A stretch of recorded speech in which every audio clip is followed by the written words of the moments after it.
Hi, folks. I thought we'd have a quick discussion about just the state of the country as it is at the moment, because it's very clear to everyone that things are going wrong, but the people who are in charge of the country and the various layers of political management, the local councils, the media, the academics, that there's a general sense that this has all gotten away from everyone and that they don't know what to do. And so the answers that they present to us are just more of the same. This is morally the right thing to do, and therefore we're going to continue doing it. And well, we just got to hope we can keep the lid on the pressure cooker, because otherwise things go horribly, horribly wrong.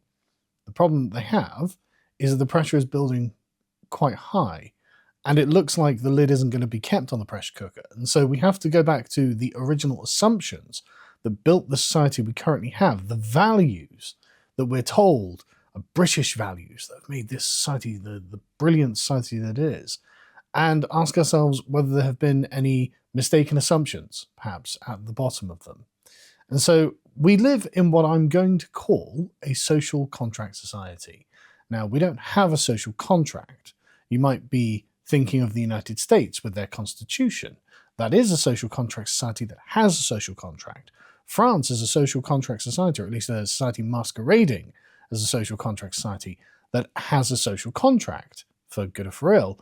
We don't have that. You don't have a list of enumerated rights in a document that you can use to make an appeal through the Supreme Court. The Supreme Court in this country is a bit of a strange beast because it has to use precedent that is built up through common law and legislation, which all can be changed at any time by any government. So you are in a particularly strange position because this is a bit alien to us, is the way that things are in this country. We are not a social contract society. We are a familial society. We are a tribal society. We are a historic, sentimental society. And so having this imposed upon us is a strange thing, and we don't handle it well. Because the social contract society is premised on the blank slate view of humanity.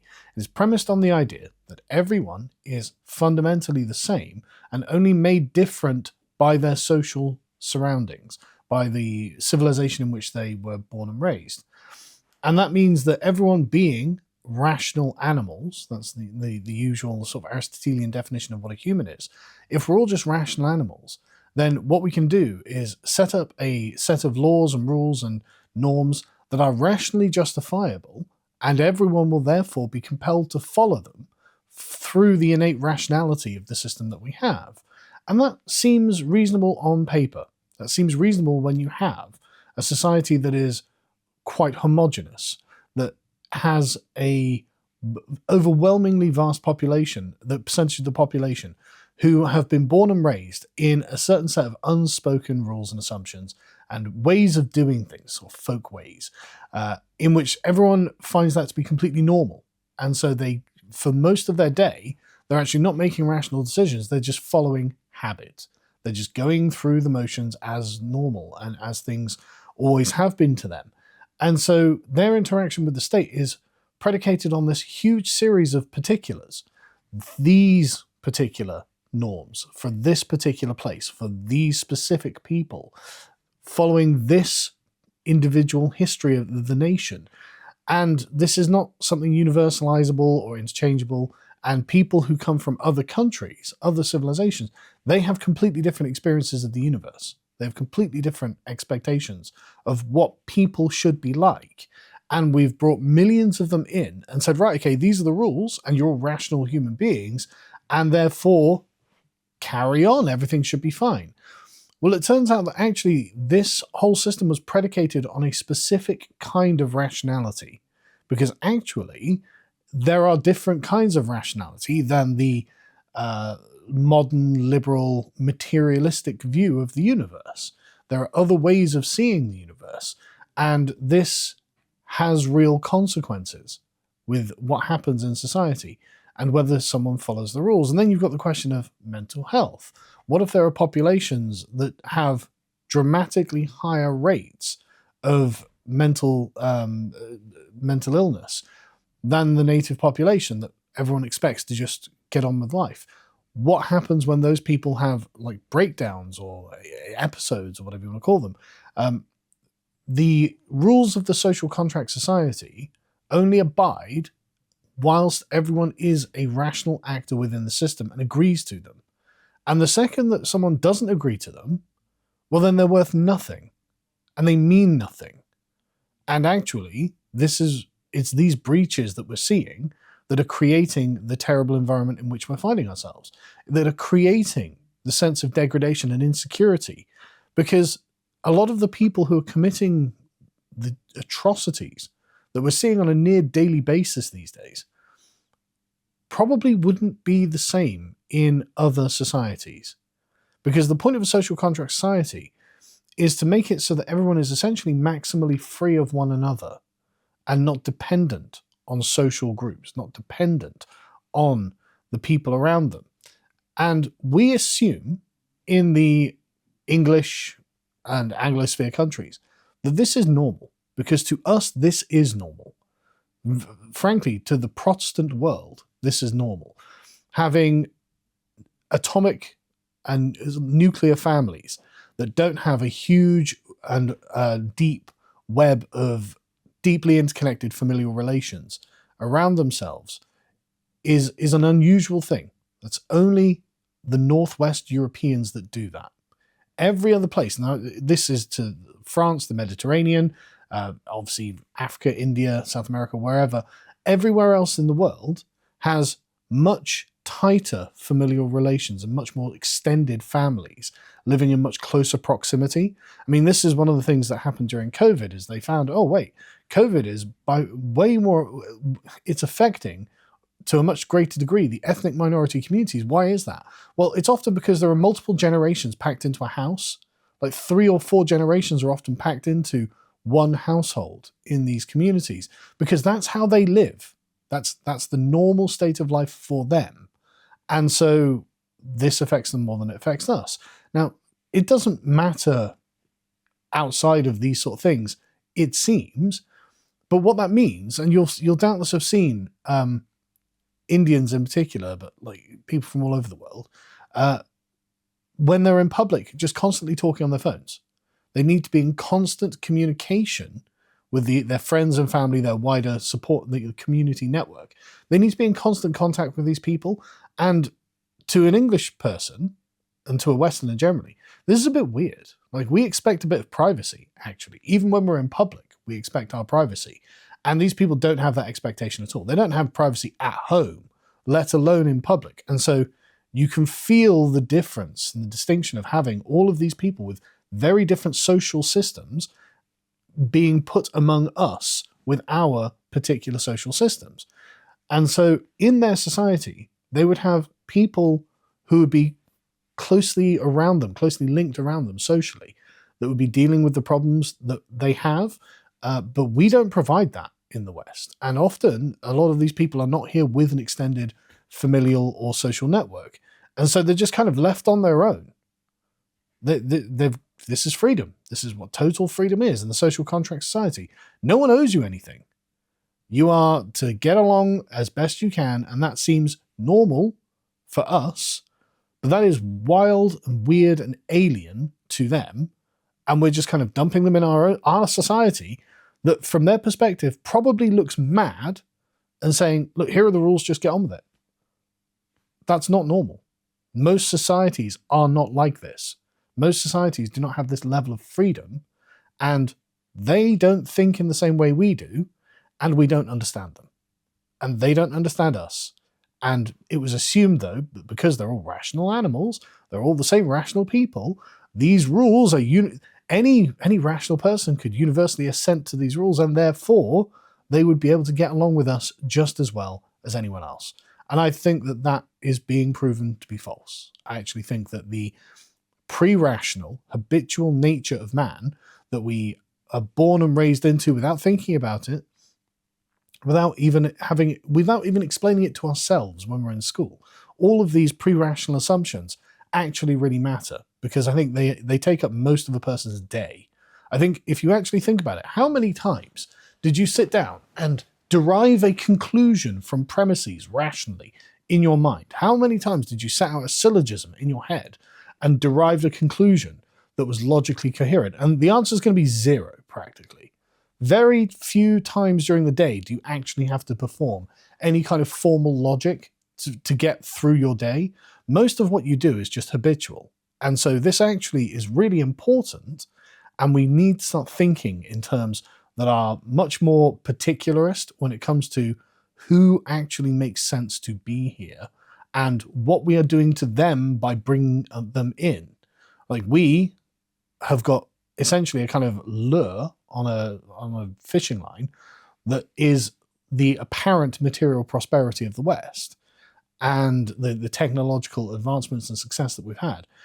And this is a very irresistible lure, but I think there are a lot of people who end up coming here who realize that actually, from their perspective, what we're running is a bit of a madhouse. And actually, this is not how civilization should be from their perspective. Even if we think that this is how things should be, to them, this seems kind of mad. And so, like I said, you have a situation where we've brought in millions of people who don't understand us, and we don't understand them. And we've told them, look, we've got a set of rules that, in the abstract, you can rationally agree to, presumably, although there are definitely going to be examples where many of these new people are much more, say, socially conservative than the average British person. Ask the average African what they think about abortion, or ask the average Muslim immigrant what they think about, abortion or gay rights or pride praise, all this sort of stuff. And I mean, they don't agree with the rationality of how we got to the conclusions we got to with the rules that govern the social contract society. But putting that aside, they can say, well, look, if it doesn't affect me, I'm just here to make money or do whatever, and maybe it's not a problem. But this only obtains while the system hasn't effectively driven them mad. This only obtains while the logic of liberalism is prevailing over the logic of the belief systems that they have and that were brought up in, either in their home country or in their local communities here, because they are still replicating the logic of their home communities in our countries. And eventually, I think that they find themselves in a position where they have to essentially choose the logic of the home country or the logic of the liberal, modern, materialist civilization. And I think a lot of them just choose the opposite. I think a lot of them just, I'm actually against it. And I actually want to take revenge on society more broadly. And I think that is a large part of what jihadi terrorism is about.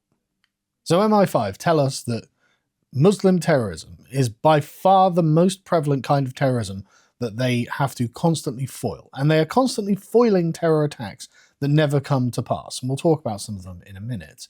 And most of these are from people who I'm going to say are not ethnically British, as in English, Scottish, Welsh, or Northern Irish, or Irish more broadly. But they are either themselves immigrants or the children of immigrants from non-native ethnic groups. And this is just overwhelmingly what MI5 spend their time doing. In fact, the Henry Jackson Society tells us that there are 43,000 people on the terror watch list at the moment, and 39,000 of them are Muslims. So that's an interesting statistic that makes you wonder, well, how bad could it get if there was some kind of reason to provoke these people into action? And we saw an example of that with the Manchester synagogue attack in October, just a month ago, where a man called, and I'm not making this up, Jihad al-Shami, which means holy warrior from Syria, that's his real name, was brought over here as a refugee, given indefinite leave to remain, and decided that because of the Israel-Palestine conflict, what he needed to do is go to a synagogue in Manchester and kill some Jews, which is what he did. And you'll notice that these areas are deeply ethnically segregated as well. We'd kind of created a microcosm of the Israel-Palestine conflict in Manchester. There was the area in which the synagogue was about 59% Jewish, and then the area that the man was from was right next door and about 60% Muslim, something like that. And it's a question of, okay, well, what happened to the social contract society here? What are we talking about? What happened here? We said, oh, well, if you all just follow these rules rationally, then we can all just live together in peace and harmony. And Mr. Jihad al-Shami decided that actually he didn't care about the rationality of the liberal materialist order. Actually, he believes in something transcendental. He believes in a religion. And this religion, and the god of the religion, gives him moral instructions or imperatives that he has to follow in order to be religiously proper. And this is what all jihadi terrorism is about. It's not just madness. It's not just killing for the sake of killing. It is to be, in their interpretation of Islam, religiously proper, to do the right thing for the religion. For the same reason that Christians go to church, these jihadis commit these terror attacks. And so this is an intrinsic part of what we are dealing with in this community. Now, it's not, of course, the majority of the community, and thank God, but there is always a small percentage of this community that interprets this religion in this way and has decided to prioritize the violent and literal or excessive interpretation of the religion over the importance of following the rules set by the liberal order. And so you get the Manchester synagogue attack. And this is a perennial feature of this. And this is just the latest jihadi terrorist attack. Of course, we have had loads. We've had loads of them going. The Manchester Arena bombing, the 7/7 attacks, the London Bridge attacks, etc., etc., etc. It goes on and on. You can find the Wikipedia article with the list of them if you want. But there have been plenty. And this is just a feature of life now. As we said, 39,000 of them being tracked by MI5. And I think it's worth pointing out that William the Conqueror only brought 10,000 people to conquer England when he conquered the country. I mean, 39,000 is an army. Like, that's bigger than ISIS was at its height. So just saying that that's a large number of people that MI5 are worried that will become actual terrorists. So, and it's not like we don't keep seeing individuals radicalizing themselves, presumably online, but who knows, God, however they're radicalizing, and committing atrocities. And this is just a normal feature of life because we have introduced it to the country, and this has just become what this country is about. Following the social contract means putting up with occasional Islamic jihadi terrorist atrocities. That's what it means. We have to endure this to make sure that we have the rules-based liberal moral order that comes out of the Kantian principles of the categorical imperative that any rational person could consent to in the kingdom events. I didn't agree to this. You didn't agree to this. But this is what we now have. And this isn't just immigrants either, right? Yeah, and it's very tempting to say, well, it's just an immigrant problem, isn't it? No, it's actually not just an immigrant problem. For example, there was a man called Anglo Jihadi, a recent convert called Jordan Richardson, who was arrested in December last year for carrying around a recipe for mustard gas in his rucksack, as well as plans to shoot, stab, and throw grenades at a crowd, according to deposition at Leeds Crown Court. He also had a link to ISIS bomb-making video that was used by the Manchester Arena bomber, showing how to prepare high explosives, and he had suggested an attack on a shopping centre to another fellow social media user. And so he was arrested, and while he was arrested, he was told he told the prison guards that he was a supporter of the Islamic State. I mean, okay, that's great, isn't it? Now we've got some genuinely homegrown Muslim terrorism because of a ginger convert to Islam. But this is a feature of having a multicultural society, because it's highly unlikely that that kid would have ended up converting to Islam had there not been a substantive Muslim community here. And with the zeal of the convert, he's decided, yeah, okay, what do I need to do?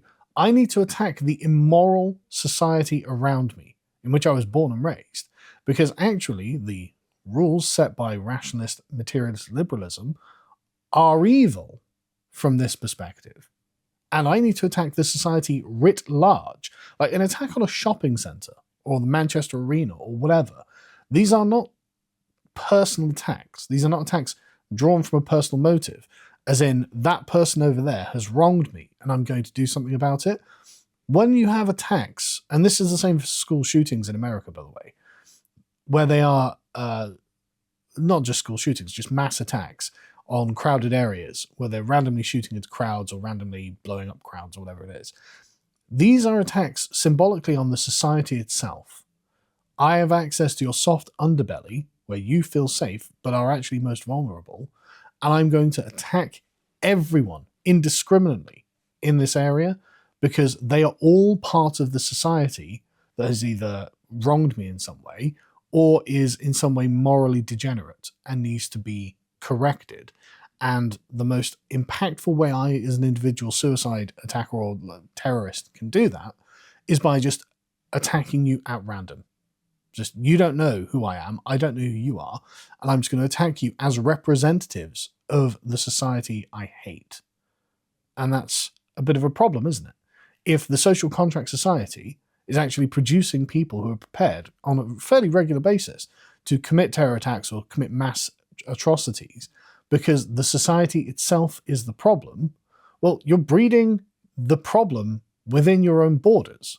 Like, your own rule set, your own British values are the things creating these people because you have assumed that the logic and values of liberal modernity, the materialism and the rationalization of all rules, is universally acceptable, even to those philosophies that disagree with it.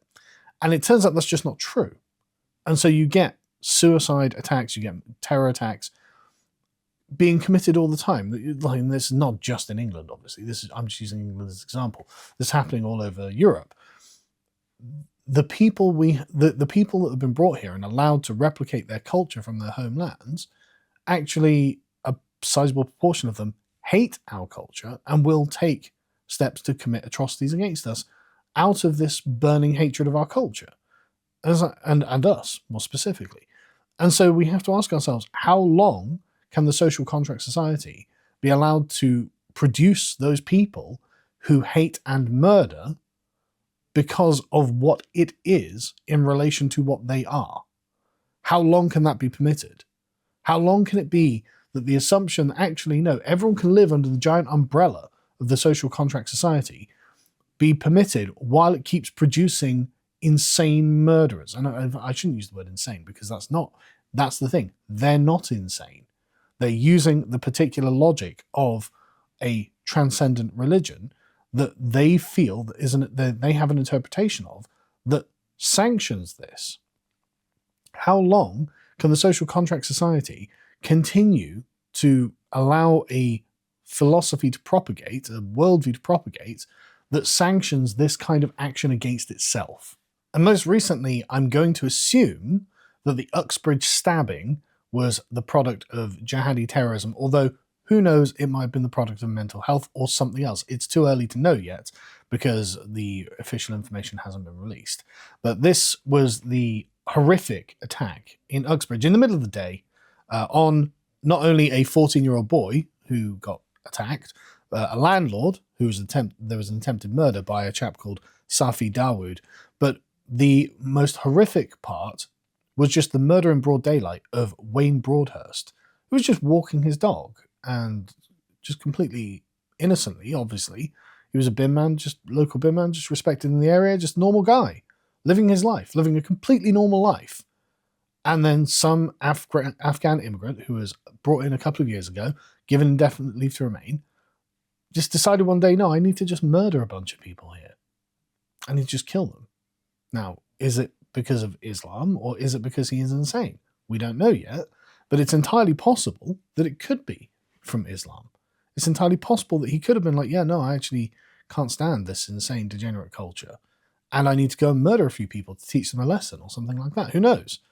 Like I said, we don't know, but this is one of the more brutal things that has happened recently, and it's because the footage is just horrific, absolutely horrific to watch. Obviously, I can't play it because it's literally that bad, but it's genuinely awful because it really brings home that nowhere is safe. You can't just go and walk your dog and think that you're just safe to go and walk your dog around the local area.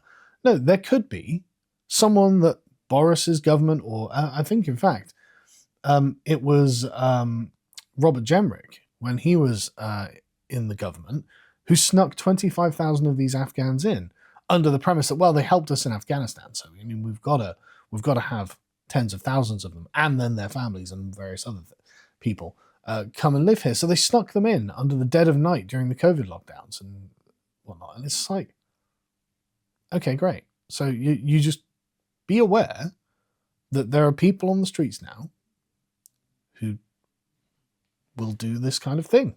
And this is actually not a terribly unusual thing to happen these days, is it? Shocking, but not surprising, is how I think we might characterize it. But anyway, like I said, we actually don't know what his motivation for doing this was yet. I'm sure we'll find out, and I'm sure we'll talk about it on the podcast. But we could assume that it's either Islamic extremism or it's mental health. So let's talk about mental health, because mental health is one of those kind of get out of jail free cards for the establishment, right? Oh, he didn't agree with the logic of liberal materialist individualism, and therefore the guy's just mad. He's just mad. It's like, well, in some cases, no. But in other cases, yeah, sure, I agree that actually some people are genuinely just mad. And so what do we do about them? Well, we have a system called care in the community, in which essentially mad people are just left to roam around in our community, and they are given medication on the assumption that they want to take the medication. And so they are responsible for their own treatment regime. And I mean, they have access to like carers and things like that who infrequently, or regularly check up on them. But for large periods of time, they're just on their own, and they're just expected to just get on with life as normal. As in, if he takes a sufficient amount of medication, he is no longer insane, or at least the extremities, the exigencies of the insanity are kept to a minimum so he can rationally operate in the social contract society. It's like, okay, but it only takes a couple of days of him skipping that for this all to come back. And then, I mean, I'm just saying, if he has mental health problems, maybe he won't take the medication. And this is something we have actually seen. But we'll come to the specific examples in a minute, because let's talk about, again, the notion of the blank slate society, the social contract society, where everyone is just the same kind of rational animal. Well, there are in fact cases in which this is demonstrably, scientifically, is not true, and it's quite difficult for us to politically talk about, because actually it raises some serious questions. It turns out that the median distribution of schizophrenia across the world is 4.6 per thousand, but as the British Journal of General Practice have shown us in the study that they have, that actually that is not, like I said, evenly distributed. And there are some races that have much higher incidences than others. I'm just going to read from the abstract of a study that they've produced, because I don't want to be accused of stoking up hatred or anything like that, because of course that's not my intention. But we have to face the facts honestly. We have to actually look at what is really happening to explain a lot of what we're actually seeing and make policy informed by that. Because we can't just assume that everyone, everywhere, all the time is just the same. As they say, the incidence of schizophrenia in the Black Caribbeans living in the UK is substantially higher than the white British population. When first reported, these findings were assumed to be a first-generation migrant effect or merely the result of methodological artifacts associated with inconsistencies in the diagnosis of schizophrenia in Black Caribbeans and doubts about population denominators. More recently, it has become clear that the incidence of schizophrenia based on standardized diagnoses and sophisticated census methods is higher still in second-generation Black Caribbeans. The largest study to date has demonstrated a 9-fold higher risk of schizophrenia in UK resident Black Caribbeans. So, Black Caribbeans in the United Kingdom have a 9-fold prevalence of schizophrenia in their community. This is a really concerning thing, and they're not sure why it's happening. It could be that it is just intrinsic to this community, but it's more likely that there may well, obviously there's probably going to be some sort of genetic difference in disposition, because of course the different peoples of the earth are genetically different. But it's also quite likely to be a product of lifestyle, because the Black Caribbean community smokes a lot of cannabis, and at the risk of invoking Peter Hitchens, it seems there might be a connection between cannabis usage and schizophrenia. As they tell us, evidence is accumulating that cannabis may be a potent trigger for the development of schizophrenia, but it's of course not entirely sure. Case managers surveyed in South London reported that black-born British patients with schizophrenia were significantly more likely to be using cannabis than white British patients or black Caribbeans or Africans when they were born abroad. So it may be that the schizophrenics are smoking cannabis, which I'm sure isn't helping, but might not be the cause of their schizophrenia, or it might be that cannabis users are developing schizophrenia. As they say, the evidence is accumulating that it might be a trigger, although it might be a correlative. Who knows? The point being, there is a community in this country that has a much higher incidence of paranoid schizophrenia, which often manifests in particularly violent ways, and we're not doing anything about this. And so this becomes another normal thing, a normal aspect of the social contract society that just assumes that all people are just blank slates, and therefore they are completely identical in not just their genetics, but in their behaviors, their social structures, their habits, and the way that these things manifest in their lives and the consequences of this. The social contract society can't distinguish between these cultures, between these communities, and therefore can't do anything to resolve this problem. And there are some genuinely awful examples of where this has been the cause of a terrifying and atrocious mass killing event. You'll remember the Nottingham stabbings in 2023, where Valdo Callo-Kane was not on his schizophrenia meds and decided to go on a mass stabbing and killed 3 people in cold blood. It was absolutely atrocious. I'll just read from the BBC. Barnaby Webber, Grace O'Malley Kumar, and 65-year-old Ian Coates were killed by Calconi, who is psychotic and suffering from paranoid delusions, on the 13th of June 2023. The Care Quality Commission on Tuesday found a series of errors and omissions and misjudgments by mental health services.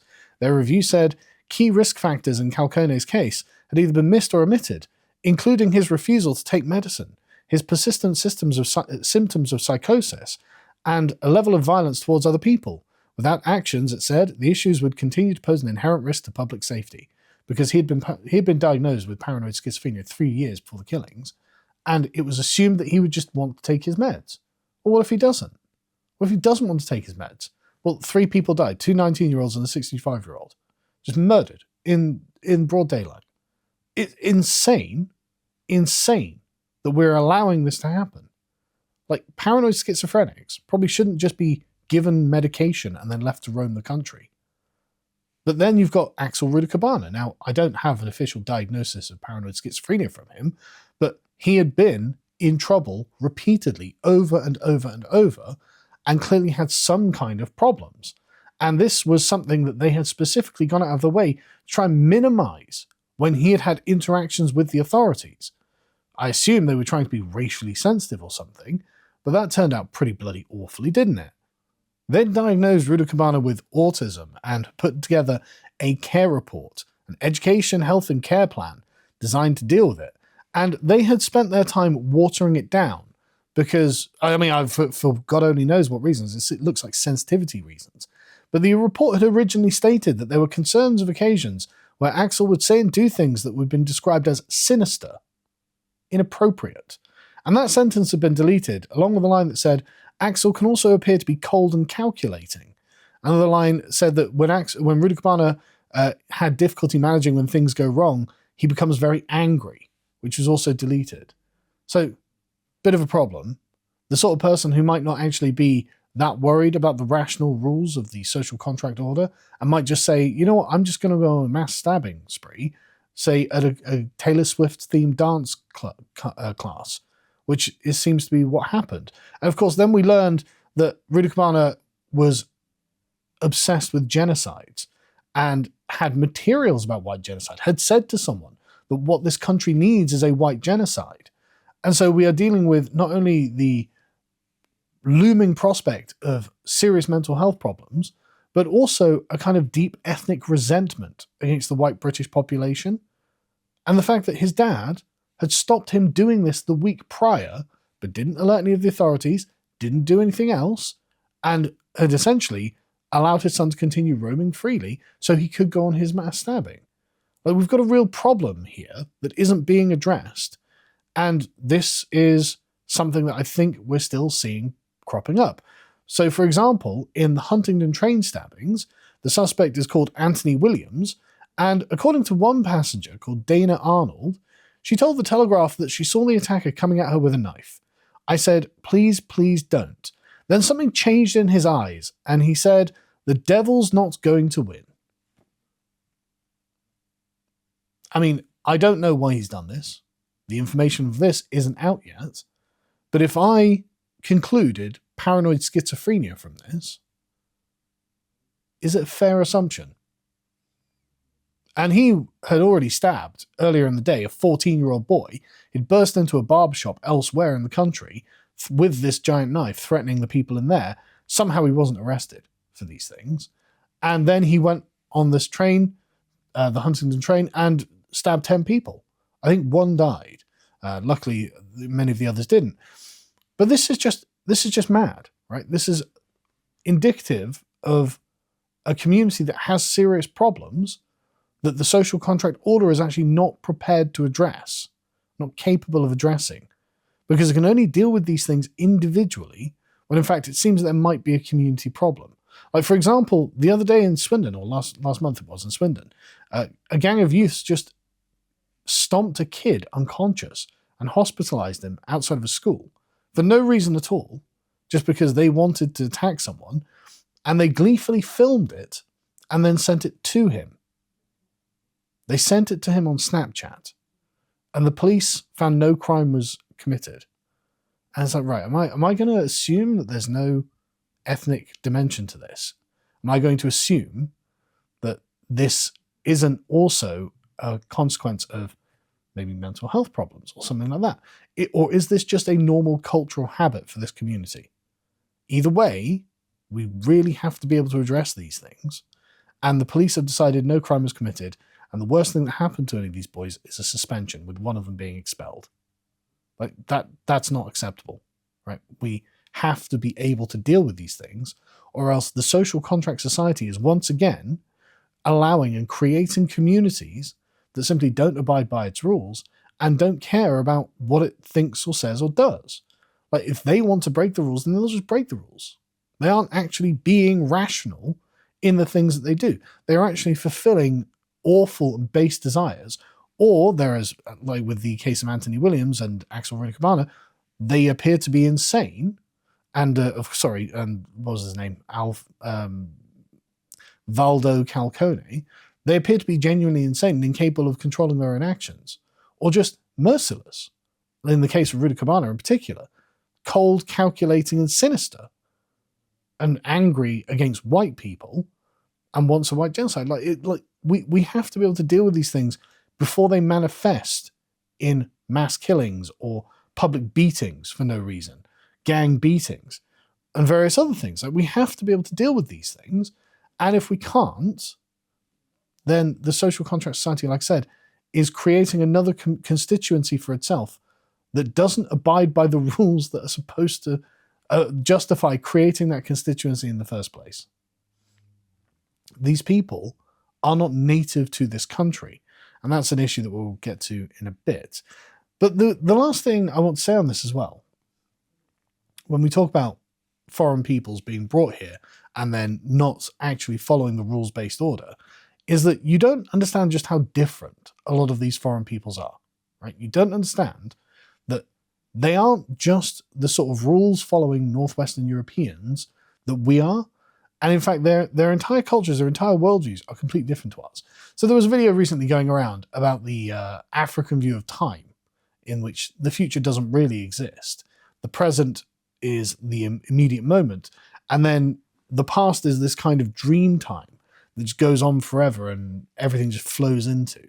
And so this African philosopher explained that Africans basically walk backwards through time. And they're always looking at what's happened in the past or what's directly in front of them. But they're not thinking long-term into the future. Whereas Europeans definitely think long-term into the future. Most other peoples think long-term into the future. And so that's just one of those ways it's like, right, okay, that's an entirely different way of looking at the universe to us. And we assume that they'll be like, yeah, no, I agree with the rational rules-based order. That makes perfect sense to me. It's like, well, does it? Are we sure about that, right? But not only that, then you have the weird problems that we have imported from these places. Like, obviously, child genital mutilation is a feature of the Islamic world that we've brought into this country. And, well, it's something that happens quite often, actually, tens of thousands every year. And what are we supposed to do about that? What's the government's response to that?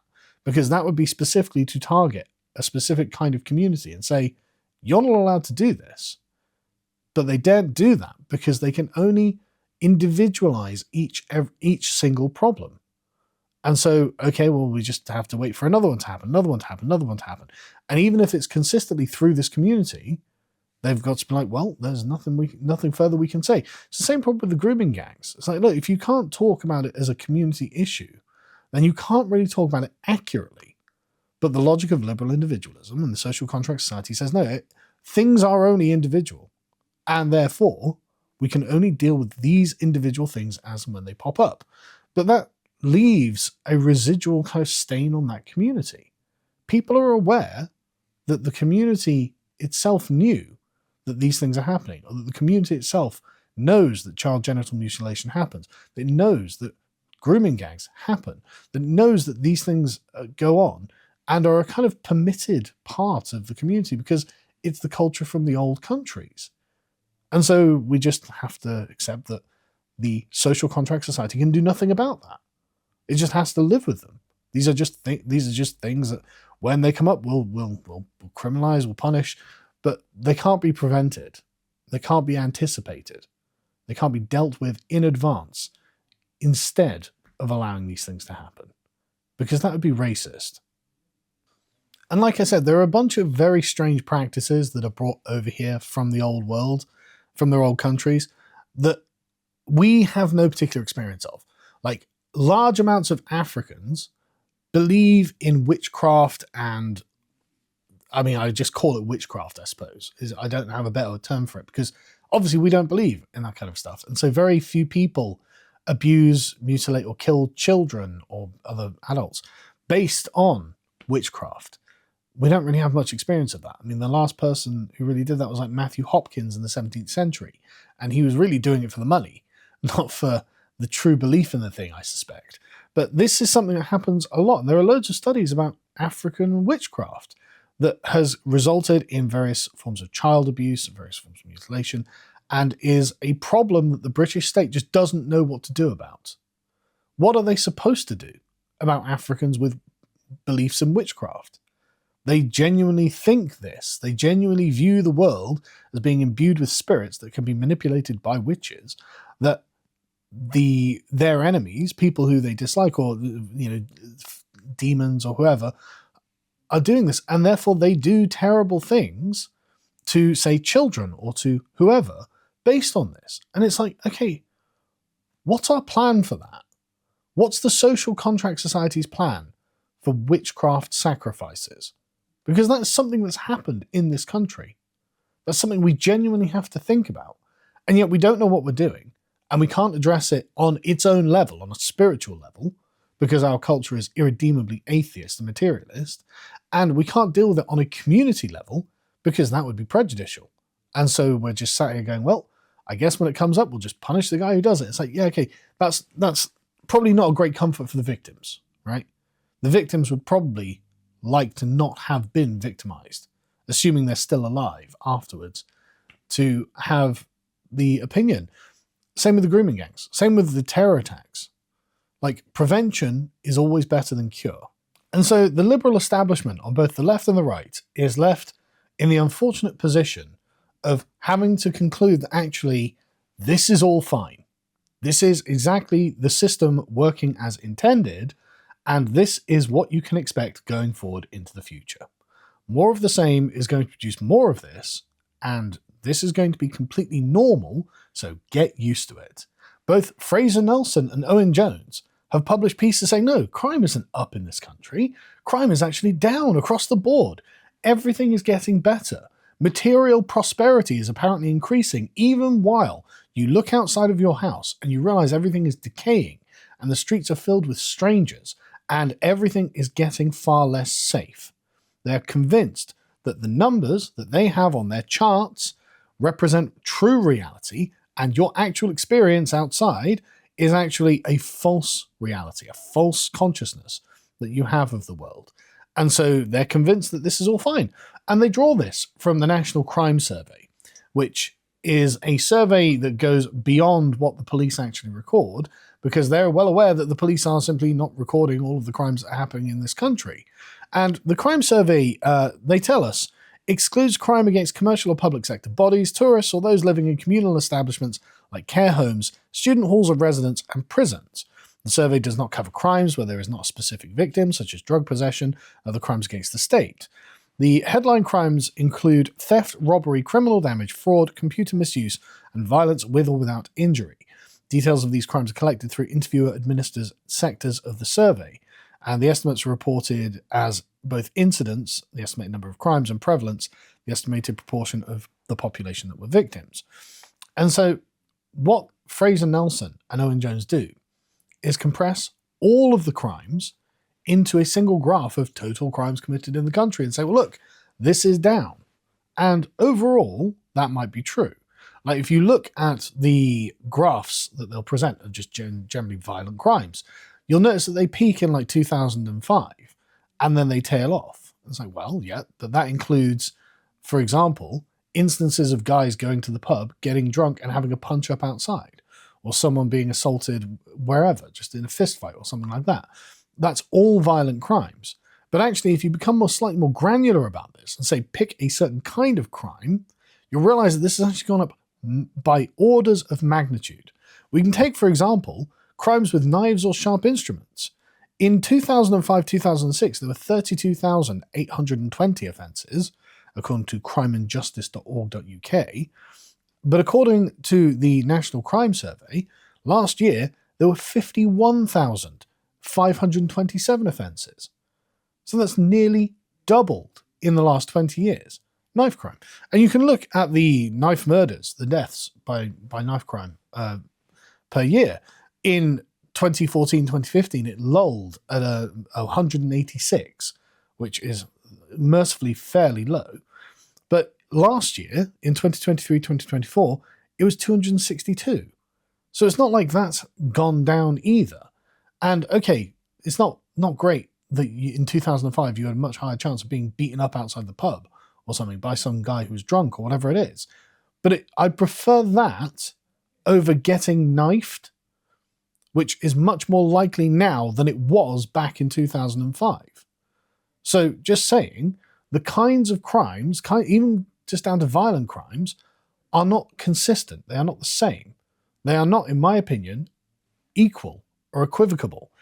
It would be better to have more violent crimes but less knife crimes than less violent crimes overall but way more knife crimes. And if you look at different kinds of crimes, such as, I don't know, sexual assaults, for example, they're actually skyrocketing. Back in 2006, sexual assaults were reported to be about 16,000 a year for the entire country, which is terrible, obviously. But now, last year, there was 40,000 instances of rape and sexual assault. So Fraser Nelson can say, well, I don't know what you're talking about. Violent crime is down overall. Well, maybe, but if you're a woman walking around and you're worried about being sexually assaulted or raped, you're in a lot more danger. If you're a young person who's worrying about being stabbed, you're in a lot more danger. And this is the direct violent attacks against the person as well. There are other kinds of crimes that are at record levels. The House of Lords held a committee last year that investigated smash and grab robberies. So people, just youths going into shops and just grabbing stuff and then running out. This is an epidemic that is at record levels. They held this committee into tackling shoplifting, which heard evidence from police chiefs, retailers, and industry experts. And they found that there were 44,000 incidents of shop theft recorded by police in the year up to March 2024, the highest since records began 20 years ago. So this is as bad as it has ever been, and it just contributes to the general sense of degradation and unsafety in the country. And, of course, these crimes are basically not solved. In fact, most crimes are not solved in this country. So not only are, in certain categories, these crimes higher than they've ever been, but the people doing them are also getting away with them. And that's not including the times where the government's just like, yeah, suspended sentence. The judiciary's suspended sentence. He doesn't go to jail. We're not going to press charges any further. When the police don't bother taking action, like in the Swindon case with the youth beating up the boy, like where they're just like, yeah, it's just not our problem. We're not going to take action into it. That's not including all of those times. So you can say things are getting better, but sorry, I don't think they are. And we'll look at the numbers, in fact, of crimes that are just not solved, shall we, right? So according to the government, this is their own statistics, for sexual offences, it's 4.2% of them that are solved. Theft offences were 7.3%. 1 in 9 offences involving a firearm came to a charge and summons outcome. And for knife crimes, it was about 11.5%. For knife-enabled robbery offences, 9%. Knife-enabled assaults, 13.2%. So basically, about 90%, and that's those crimes where a weapon is involved. There are other kinds of those crimes that are about 6 or 7%. So overall, if you average it out, about 90% of crime in this country goes unsolved. There's no charge or summons. Nothing happens to the people committing these crimes. And that is even assuming these numbers are vaguely accurate, which they might not be. As the BBC reported in August, a report from the Majesty's Inspectorate of Constabulary and Fire and Rescue Services estimated that about 5% of crimes went unrecorded. Now, that's 280,000 crimes by their estimate, but who knows? It could be way more. This could be way worse. Who knows? We don't have the numbers, but we do know that what is reported is basically going uninvestigated. I mean, there are areas in London, there are something like 16 different boroughs in London where a crime hadn't been solved in the last 3 years. The police have just given up on it. And when something terrible happens, when it's on video and you know the people involved, like for example in the case of the Swindon boy who got beaten up by the gang of youths, the police just like, yeah, we just decided there's not a criminal act here and we're going to take no further action. What do you do? How can you say, yeah, no, this is the society as it's meant to be, Fraser Nelson and Owen Jones? If this is what you think your the ideal, the British values are supposed to be building, the social contract society that you have been putting into place and supporting your entire careers, well, I'm sorry, I'm against this. I think we should have a much more traditional approach to not only these communities, but the crimes that are coming out of them as well, and crime in general, obviously. I think we need a much more draconian approach towards crime. I think that we should be sequestering people with mental health conditions, such as schizophrenia, away from the general public. Make asylums great again. They don't have to be like Victorian asylums. They could be essentially mandatory daycare centres, where these people get to play their PlayStations all day, eat nice food, go for walks on nice, in the greenery, in the grass, whatever, and are forced to take their meds.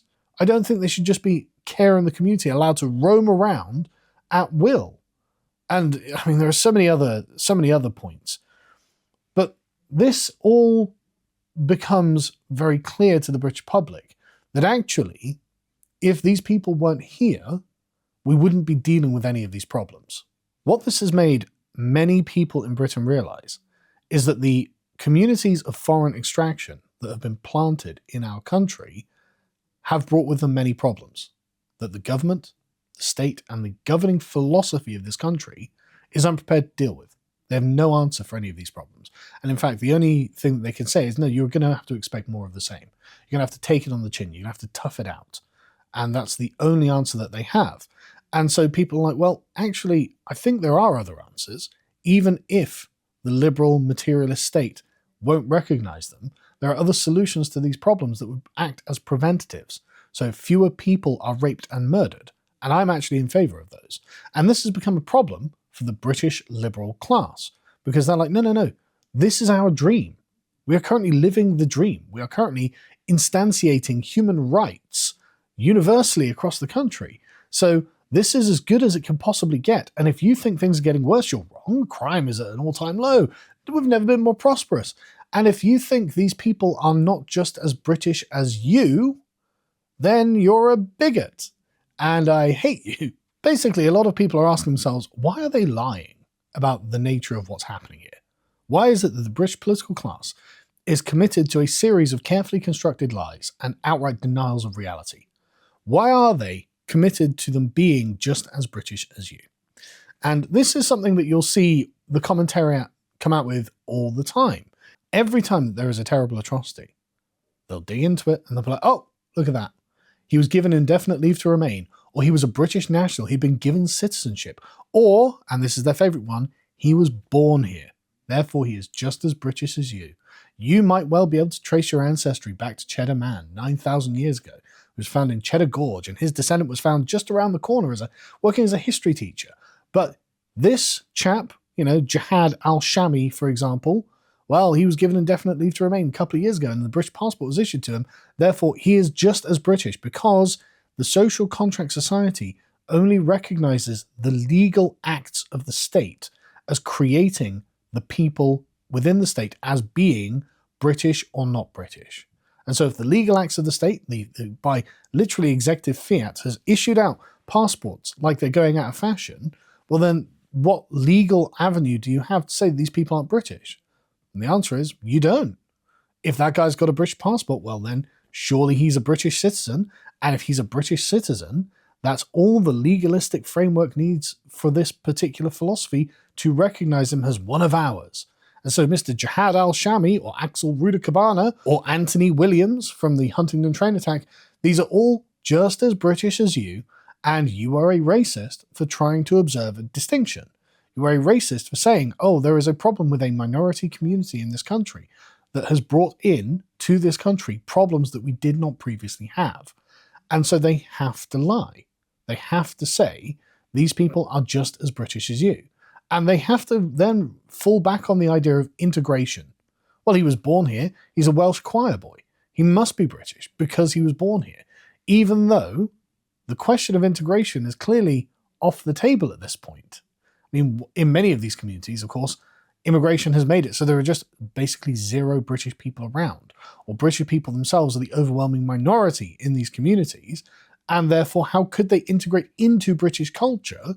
It in fact seems that it's going the other way if the Anglo-Jihadi is any measure of that statement. But you have this problem, and this is really glaringly demonstrated in Tower Hamlets, which is essentially a Bangladeshi colony, which is why at the Whitechapel station it's written in English and Bangladeshi. Because there are so many people from Bangladesh who do not speak English in this community that they need to put up a sign for practical reasons so they can use the underground.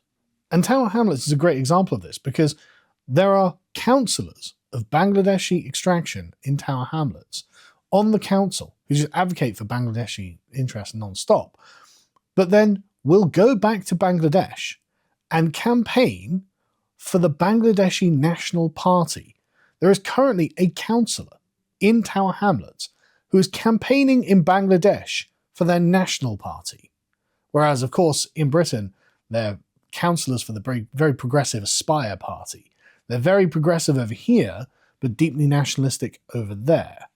And so the question is often raised, and we'll take the example of Mike Galsworthy, who raised it on Twitter the other day.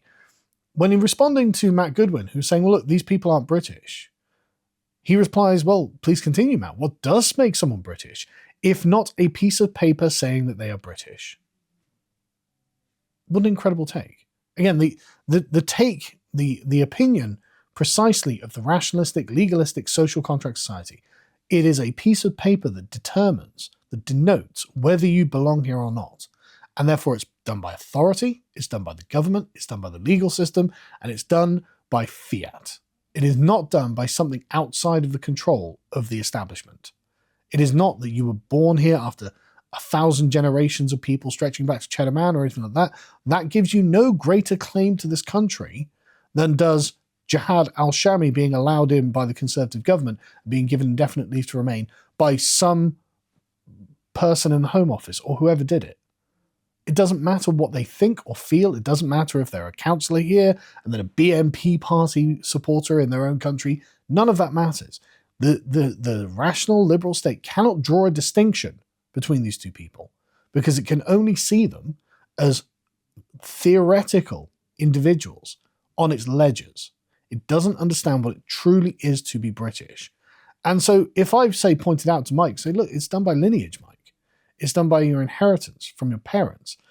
All he can come back with and say, well, look, are you saying that these people aren't actually British? The royal family, British Jews, or Zia Yusuf? It's like, well, I mean, Charles is descended from descended from Harold Godwinson and William the Conqueror, so I think he's actually got a claim. But yes, people that you determine as being from elsewhere are actually not native to Britain. That's correct. Jews are from Judea. Zia Yusuf is from Sri Lanka. And these people would surely agree with this. They would surely say, yeah, no, of course, we're originally from Judea. We're not from Britain, obviously, which is what the claim to the State of Israel is predicated on, that this is the native homeland of the Jewish people. And Zia Yusuf has said many a time, yeah, I'm not English or Scottish or Welsh or Northern Irish, but he's still a patriot. He still seems to like this country. He's still in the right-wing party. And the thing is, that's fine. I mean, Suella Braverman recently came out and said the same thing. Look, I'm not ethnically British, but I have British nationality legally, but there is more to it than that. And the British Liberal can't accept this. But the thing is, we hear from them all the time when it's their own minority interests about how they're not British, when they want, say, reparations. I mean, you remember David Lammy saying that he is Caribbean, he represents the Caribbean community, and by God, they want their reparations. Same with Lenny Henry, coming out and saying, look, I want reparations too. It's like, Lenny, I thought you were British. Like, Lenny Henry is an old chap at this point, and he's been a comedian for many, many years, and back in like the 70s and 80s and 90s, he was a famous comedian in this country, and nobody thought of him as being not British. But all of a sudden, now, he's like, yeah, no, I'm Caribbean, I'm Black Caribbean, I want reparations. Well, reparations from who, Mr. Lammy, Mr. Henry? Reparations from who? From the British? Are you paying yourselves reparations? Or is this an admission that you know that you're also not British? And if that's the case, why can't the state recognize that? Is David Lammy literally going to be taxed to pay himself reparations? Because that's what he's asking for. That's what would have to be the case under the social contract society. That he can't define it any other way. And so we see the contradiction being revealed before us. We can see that not only do the Bangladeshi nationalists in Tower Hamlets not think of themselves as British, I doubt Jihad al-Shami thinks of themselves as very British, but also David Lammy and Lenny Henry also reveal that they don't think of themselves as British either, because they are expecting something from the British. And yet, those of us who are actually British, we've got to pretend, we've got to sit there with the lie that the passport makes someone as British as you or I, or the fact that he was born here makes him as British as you or I, or else we're called names. It's like, but you guys admit that you're not British, and you still expect things from us on those terms. And yet at the same time, if we say, well, look, if all of these non-British people weren't here, then a lot of these problems wouldn't be happening. We have to instead go for the double think, accept the double think, that actually they're just as British as us and they've been as British as us the whole time. There's no distinction because of this piece of paper. And these arguments are falling flat these days. The British public is well aware that actually there is something going on here that is not to our benefit. And we're in fact being taken for a ride. The British values that we are being constantly propagandized with are actually creating more problems than they're solving. And so the people who are in defense of these are starting to get their back up about it. A good example of this is Lewis Goodall, who is, of course, an LBC commentator and on the news agents and whatever. And he is kind of essentially the mouthpiece of the liberal establishment. And he, on his LBC show the other day, complained about the, quote, reflexive racism of the British public. When a terrible atrocity happens, such as an Islamic terror attack or a schizophrenic man going on a Caribbean man going on a mass stabbing or something like that, he complains that there is a reflexive racism in the British public. Oh, which foreigner did this, is the attitude that people are taking. And he finds it disgusting. He finds it completely horrible. But the problem that he has is that it's very rarely wrong. And in it being rarely wrong shows that there has been an increase in danger from the rise of mass immigration, from the immigration that's been forced upon us. Of course, a population that never wanted immigration in the first place. And so what this means to him, the reason he renders this as disgusting and wrong, is not because it's incorrect, is not because it doesn't represent what's happening, it's because it attacks morally the foundations of the social contract society. It attacks the assumptions that it has made. At the root is that we're just all the same. The blank slate is the correct way of approaching human interactions and human assumptions. And so the rational argument for immigration is not just attacking it on its moral foundations, although it is, it's attacking it on its own rational foundations. If the blank slate is not correct, then the social contract society as a rational endeavor is also not correct. And so to impose this on the country is actually irrational and against what actually reality is as it is represented in the real world by the actual facts of the cases. What this means then is not only have they been irrational, not only have they gone against the true beliefs that they genuinely hold, that everyone is a rational individual lone agent that just goes around doing rational things all day, every day, but they're also the ones who are going to be left with the blood on their hands. Because it was on these irrational assumptions that they dressed up as rational that they brought all of these people in, that they failed to address any of the problems, and they bore witness to and were basically in defense of the terrible atrocities that are happening, because the atrocities are a product of the system and they are the defenders of the system. And so no wonder Lewis Goodall's like, yeah, my God, it's disgusting that you would admit these things that appear to be true, because then I look like I'm culpable because I was in defense of the system that produced them.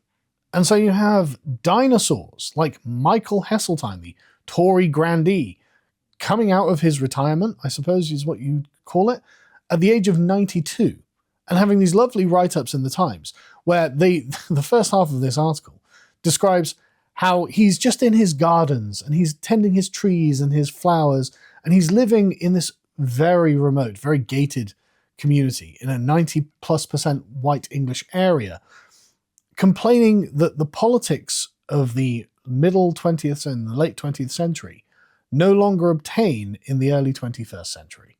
Back when he was born, Britain was about 98% white British.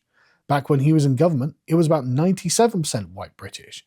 And when he finally left politics, it was about 95% white British. And now, in England, it's about 75% English. But that's according to the 2021 census, before the Boris wave. And even then, that wasn't taking into account however many millions of illegals were here anyway. So we actually don't know the percentage of England that is still English. Hopefully, it's about 70%. It could be as low as 65%. Like I said, we don't know. And he complains that Reform are a right-wing party, then they're fascist, essentially, is what he says. He says this: I want to expose Reform for what they actually are. He believes that in some ways they are the reincarnation of Oswald Mosley and his fascists in the 30s, when it was Jews who were the target, and of Enoch Powell with immigrants in the 60s. Farage is the reincarnation of that human instinct to distrust something different from yourself. We've seen it all throughout our history. The War of the Roses, Catholics versus Protestants. We have been there before and I hate it. I want to tell the Conservative Party, with all the experience that I may have, they must never do a deal with Farage.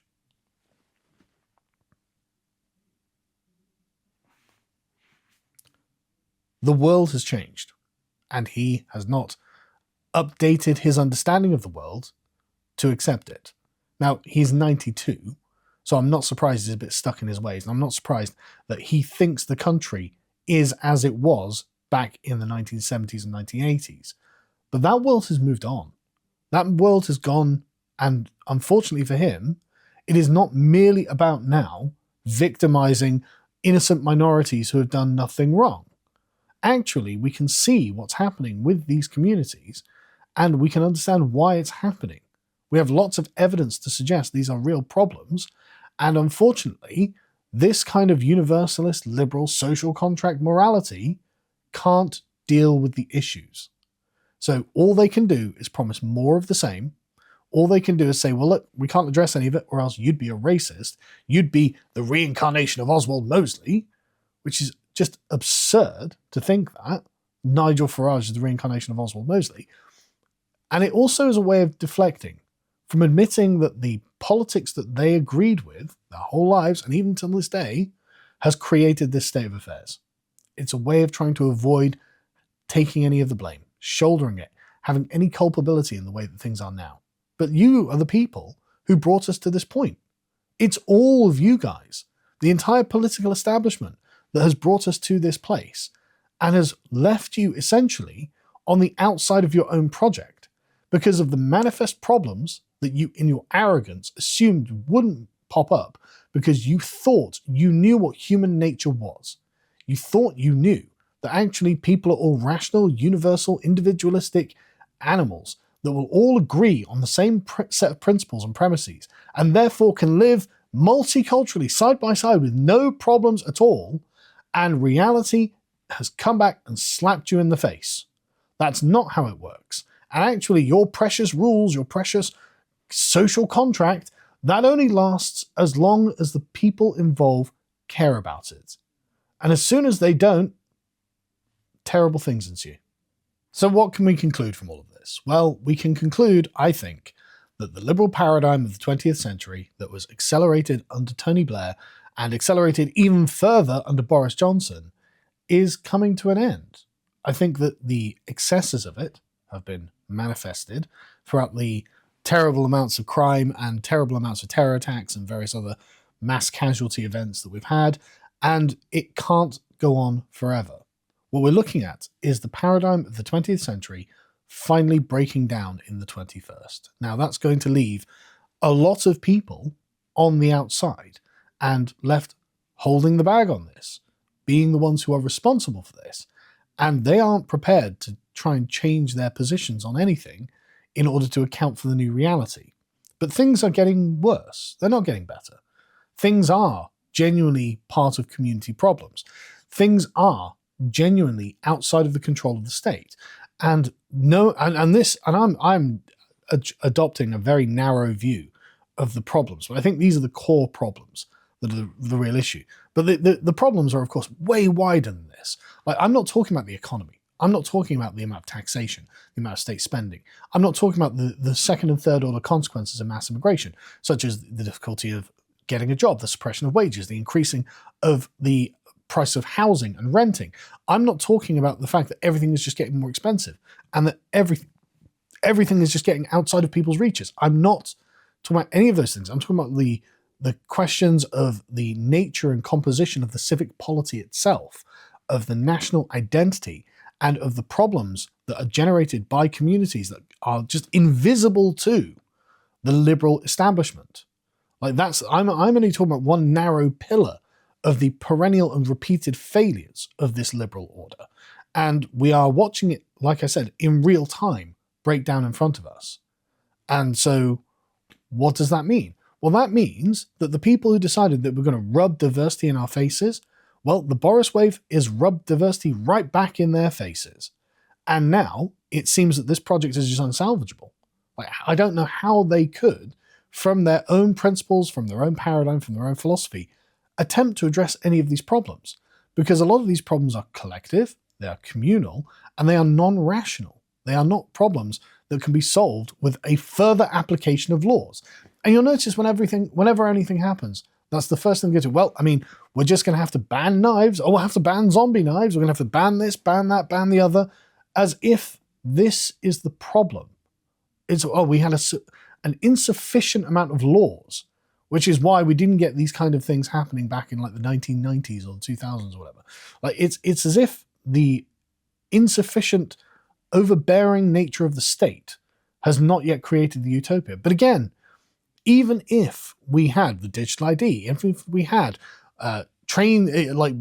weapon scanners going into trains like we do on planes and things like this, even if we turn ourselves into a tyrannical dystopian police state, that only works assuming the police are actually going to enforce the laws.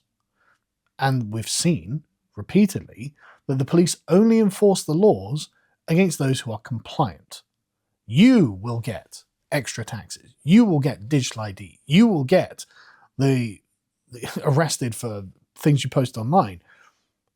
But the people who are not compliant with the state, who do not consent to be policed by the state, well, they won't.